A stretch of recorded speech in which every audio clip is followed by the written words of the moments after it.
ಭಾರತ ಮಾತ್ರ ಅಲ್ಲ, ಇಡೀ ವಿಶ್ವವೇ ರಾಮ ಜನ್ಮಭೂಮಿ ಅಯೋಧ್ಯೆಯತ್ತ ಕಣ್ಣು ಹರಿಸಿದೆ. ಜನವರಿ 22ರಂದು ರಾಮ ಮಂದಿರ ಲೋಕಾರ್ಪಣೆಯಾಗಲಿದ್ದು, ಈ ವೈಭವ ಕಣ್ತುಂಬಿಸಿಕೊಳ್ಳೋದಕ್ಕೆ ಭಾರತೀಯರು ತುದಿಗಾಲಲ್ಲಿ ನಿಂತಿದ್ದಾರೆ.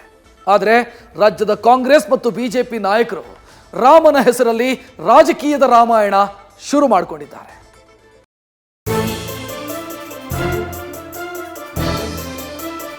ಇವತ್ತವರೆಗೆ ಬಂದಿಲ್ಲ ಆಹ್ವಾನ ಬಂದ್ರೆ ನೋಡ್ತೀನಿ ನಾನು.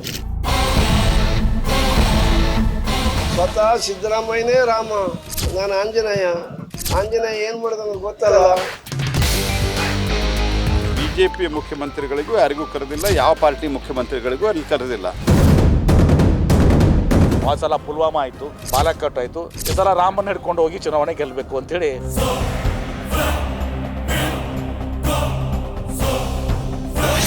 ಅಯೋಧ್ಯೆಯಲ್ಲಿ ರಾಮ ಮಂದಿರ ಉದ್ಘಾಟನೆ ಸಿದ್ಧತೆ ಜೋರು.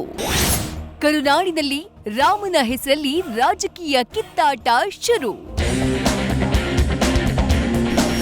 ರಾಮ ಮಂದಿರ ಇದು ಹಿಂದೂಗಳ ಮನದಲ್ಲಿರುವ ಶತಮಾನಗಳ ಕನಸು. ಆ ಕನಸು ನನಸಾಗೋಕೆ ಇನ್ನೇನು ಬೆರಳೆಣಿಕೆ ದಿನಗಳಷ್ಟೇ ಉಳಿದಿವೆ. ಜನವರಿ 22ರಂದು ಭಾರತೀಯರ ಬಹುದಿನಗಳ ಬೇಡಿಕೆಯಾದ ರಾಮ ಮಂದಿರ ಇಡೀ ವಿಶ್ವದ ಮುಂದೆ ಲೋಕಾರ್ಪಣೆಯಾಗಲಿದೆ. ಇದಕ್ಕಾಗಿ ರಾಮ ಜನ್ಮಭೂಮಿ ಅಯೋಧ್ಯೆಯಲ್ಲಿ ಸಿದ್ಧತೆಗಳು ಅಂತಿಮ ಹಂತವನ್ನ ತಲುಪಿವೆ. ಆದ್ರೆ ಇತ್ತ ಹನುಮನ ನಾಡು ಕರ್ನಾಟಕದಲ್ಲಿ ರಾಮ ಮಂದಿರ ರಾಜಕೀಯ ಕೆಸರಚಾಟ ಶುರುವಾಗಿದೆ. ಜನವರಿ 22ರಂದು ರಾಮ ಮಂದಿರ ಉದ್ಘಾಟನೆಯಾಗಲಿದೆ. ಈ ಕಾರ್ಯಕ್ರಮದಲ್ಲಿ ಭಾಗಿಯಾಗೋಕೆ ಕೆಲ ನಾಯಕರಿಗೆ ಆಹ್ವಾನವನ್ನ ನೀಡಲಾಗಿದೆ. ಆದ್ರೀಗ ಆಹ್ವಾನ ವಿಚಾರವಾಗಿ ಕಾಂಗ್ರೆಸ್ ಮತ್ತು ಬಿಜೆಪಿ ನಾಯಕರ ಮಧ್ಯೆ ರಾಜಕೀಯ ವಾಕ್ ಸಮರ ಶುರುವಾಗಿದೆ. ಇತ್ತೀಚೆಗೆ ಕೊಪ್ಪಳದಲ್ಲಿ ಮಾತನಾಡಿದ್ದ ಸಿಎಂ ಸಿದ್ದರಾಮಯ್ಯ, ರಾಮ ಮಂದಿರ ಉದ್ಘಾಟನಾ ಕಾರ್ಯಕ್ರಮಕ್ಕೆ ನನಗಿನ್ನೂ ಆಹ್ವಾನ ಬಂದಿಲ್ಲ, ಬಂದ್ರೆ ನೋಡೋಣ ಅಂತ ಹೇಳಿದ್ರು. ಮತ್ತೊಂದೆಡೆ ಕೆಲ ಬಿಜೆಪಿ ನಾಯಕರು ರಾಮನ ಭಕ್ತರಲ್ಲದವರಿಗೆ ಆಹ್ವಾನ ನೀಡಿಲ್ಲ ಎಂದಿದ್ರು. ಇದು ಕಾಂಗ್ರೆಸ್ನ ನಾಯಕರ ಪಿತ್ತವನ್ನ ನೆತ್ತಿಗೇರಿಸಿತ್ತು. ಸಿದ್ದರಾಮಯ್ಯಗೆ ಆಹ್ವಾನ ನೀಡಿದ್ದಕ್ಕೆ ಕಾಂಗ್ರೆಸ್ನ ಮಾಜಿ ಶಾಸಕ ಎಚ್ ಆಂಜನೇಯ ಕಿಡಿಕಾರಿದ್ದಾರೆ. ಒಳ್ಳೇದಾಯ್ತಲ್ಲ, ಅವರೇ ರಾಮ, ಸ್ವತಃ ಸಿದ್ದರಾಮಯ್ಯನೇ ರಾಮ. ಆ ರಾಮಗೆ ಹೋಗಿ ಯಾಕೆ ಪೂಜೆ ಮಾಡಬೇಕು? ಅವ್ರ ಊರಿನಲ್ಲೇ ರಾಮ ಮಂದಿರ ಇದೆ, ಅಲ್ಲಿ ಹೋಗಿ ಪೂಜೆ ಮಾಡ್ತಾರೆ ಅಲ್ವಾ? ಅಲ್ಲಿ ಯಾಕೆ ಹೋಗ್ಬೇಕು? ಅವರು ಬಿಜೆಪಿ ರಾಮ, ಅದು ಬಿಜೆಪಿ ಅವ್ರನ್ನ ಇವ್ರನ್ನ ಕಲಿಸ್ಕೊಂಡು ಭಜನೆ ಮಾಡ್ತಾರೆ. ಮಾಡ್ಕೊಳ್ಳಿ, ನಮಗೇನಂತೆ? ನಮ್ಮ ರಾಮ ಎಲ್ಲ ಕಡೆಗೆ ಇದ್ದಾನೆ, ನಮ್ಮ ರಾಮ ಎದೆಯಲ್ಲೇ ಇದ್ದಾನೆ. ನಾನು ಆಂಜನೇಯ ಏನ್ ಮಾಡಿದ ಗೊತ್ತಲ್ಲ. ನಿಮ್ಮ ಸಿದ್ದರಾಮಯ್ಯ ಎಲ್ಲರಿಗೂ ನ್ಯಾಯ ಕೊಟ್ರ? ಎಚ್ ಆಂಜನೇಯ ಹೇಳಿಕೆಗೆ ಸಿಟಿ ರವಿ ಸಿಡಿಮಿಡಿ. ಎಚ್ ಆಂಜನೇಯ ಅವರ ಈ ಮಾತು ಬಿಜೆಪಿಗರನ್ನ ಕೆರಳಿಸಿದೆ. ಆ ರಾಮ ಎಲ್ರಿಗೂ ನ್ಯಾಯ ಕೊಟ್ಟ, ವಿಶ್ವಾಸ ಇಟ್ಟ. ಆದ್ರೆ ನಿಮ್ಮ ಸಿದ್ದರಾಮಯ್ಯ ಎಲ್ರಿಗೂ ನ್ಯಾಯ ಕೊಟ್ರ ಅಂತ ಸಿಟಿ ರವಿ ಪ್ರಶ್ನಿಸಿದ್ದಾರೆ.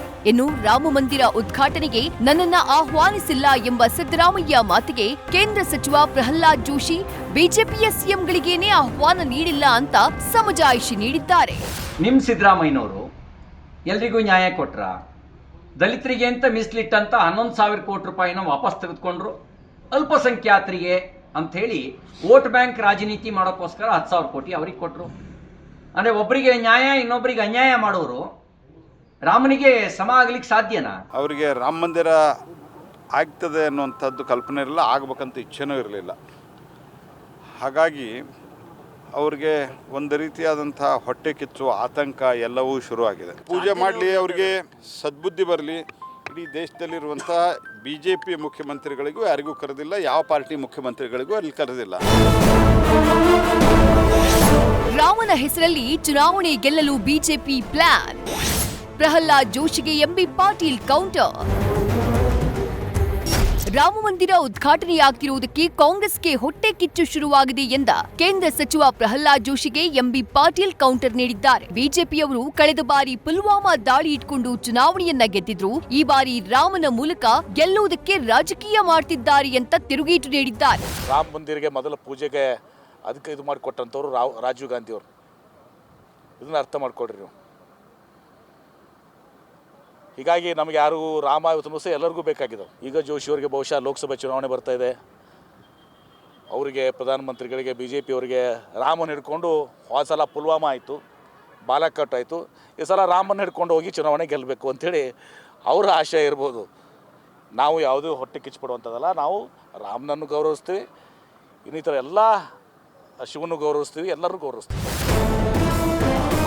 ಅದೇನೇ ಇರಲಿ, ರಾಮ ಮಂದಿರ ನಿರ್ಮಾಣ ಆಗಬೇಕು ಅನ್ನೋದು ಭಾರತೀಯರ ಬಹು ವರ್ಷಗಳ ಬೇಡಿಕೆಯಾಗಿತ್ತು. ಅದರಂತೆ ಮಂದಿರ ನಿರ್ಮಾಣವಾಗಿದ್ದು ಲೋಕಾರ್ಪಣೆ ದಿನಕ್ಕಾಗಿ ಇಡೀ ಭಾರತೀಯರು ಕಾಯ್ತಿದ್ದಾರೆ. ಆದ್ರೆ ರಾಜಕೀಯ ಪಕ್ಷಗಳು ಮಾತ್ರ ರಾಮನ ಹೆಸರನ್ನೇ ಚುನಾವಣಾ ಅಸ್ತ್ರವಾಗಿ ಮಾಡಿಕೊಳ್ತಾ ಇವೆ.